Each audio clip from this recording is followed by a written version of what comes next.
శ్రీకృష్ణ భగవానుడు ఇవాళ ఆ శ్రీకృష్ణ భగవానుడి బోధనానుసారమే ఈరోజు ఈ చెరువులను కాపాడే కార్యక్రమాన్ని నేను తీసుకుంటున్నా. నాకు తెలుసు ఈ చెరువులలో నిర్మాణమైన విలాసవంతమైన ఫామ్ హౌజులు ప్రభుత్వాన్ని ప్రభావితం చేయగలిగిన స్థానాలలో ఉన్న చాలామంది వ్యక్తులు ఉన్నారు.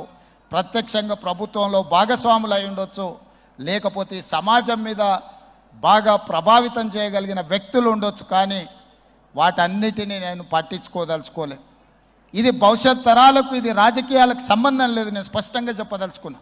రాజకీయాల కోసమో లేకపోతే రాజకీయ నాయకులను కొంతమందిని దృష్టిలో పెట్టుకొని చేపడుతున్న కార్యక్రమం కాదు ఇది. భవిష్యత్ తరాలకు, మన పిల్లలకు, వాళ్ళ పిల్లలకు వారసత్వంగా మనం అందించే సంపద ఈ సరస్సులు, ఈ నదులు, లేకపోతే ఈ రోజున్న ఈ చెరువులు.